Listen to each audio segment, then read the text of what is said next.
Hi hello నమస్తే welcome to ఖతర్నాక్ కబుర్లు YouTube channel. మరికొద్ది గంటల్లో విడుదల కాబోతున్న పుష్పరాజ్ తన అభిమానులకు బ్యాడ్ న్యూస్ చెప్పాడు. అదేంటనేది ఈ వీడియోలో తెలుసుకుందాం. తెలుగు రాష్ట్రాల్లో పుష్ప 2 సినిమా ఇప్పుడు ట్రెండింగ్ టాపిక్గా మారింది. నలుగురు కుర్రాలు కూర్చొని పిచ్చాపాటిగా మాట్లాడుకునే విషయాల్లో పుష్ప 2 సినిమా గురించి టాపిక్ లేకుండా ఉండటం లేదు. అందుకు కారణం పుష్ప 1. 2021 డిసెంబర్ 15న బాక్సాఫీస్ ముందుకు వచ్చిన పుష్ప 1 కోట్లాది రూపాయలు కొల్లగొట్టింది. బాక్సాఫీస్ వద్ద ఏకంగా 360 కోట్ల రూపాయలను రాబట్టి రికార్డు సృష్టించింది. అల్లు అర్జున్కి జాతీయ స్థాయిలో ఉత్తమ నటుడు అవార్డును కూడా తెచ్చిపెట్టింది. దీంతో పుష్ప 2పై భారీ అంచనాలు నెలకొన్నాయి. పుష్ప 2 ది రూల్ మూవీ ప్రపంచవ్యాప్తంగా 12,000 స్క్రీన్లపై విడుదల కాబోతుంది.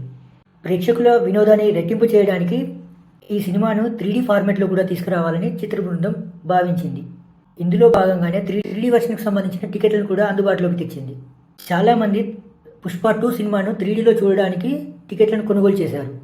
అయితే 3D వర్షన్ టికెట్లను కొనుగోలు చేసిన ప్రేక్షకులకి చిత్ర బృందం బ్యాడ్ న్యూస్ చెప్పింది.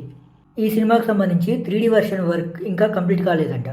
డిసెంబర్ 13 నాటికి 3D వర్షన్కి సంబంధించిన వర్క్ కంప్లీట్ చేసి డిసెంబర్ 13వ తారీఖున పుష్ప 2కు సంబంధించిన 3D వర్షన్ను ప్రేక్షకులకు అందుబాటులోకి తీసుకొస్తారంట. అయితే 3D వర్షన్కి సంబంధించిన టికెట్లు కొనుగోలు చేసిన ప్రేక్షకులు నిరాశ చెందాల్సిన అవసరం లేదని చిత్ర బృందం ప్రకటించింది.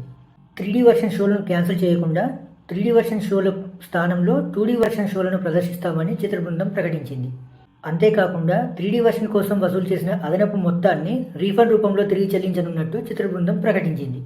ఏదేమైనా పుష్ప 2 సినిమాను 3D వర్షన్లో చూద్దామనుకున్న ప్రేక్షకులను చిత్ర యూనిట్ నిరాశపరిచింది. ఈ విషయాన్ని కాస్త పక్కన పెడితే బెనిఫిట్ షోల రూపంలో పుష్ప 2 డిసెంబర్ 4వ తారీఖున ప్రేక్షకుల ముందుకు వస్తుంది. ఈ సినిమా గ్రాండ్ సక్సెస్ కావాలని కోరుకుందాం. ఈ వీడియో కనుక మీకు నచ్చినట్లయితే లైక్ చేయండి, షేర్ చేయండి, మా ఖతర్నాక్ కబుర్లు ఛానల్ని సబ్స్క్రైబ్ చేసుకోండి.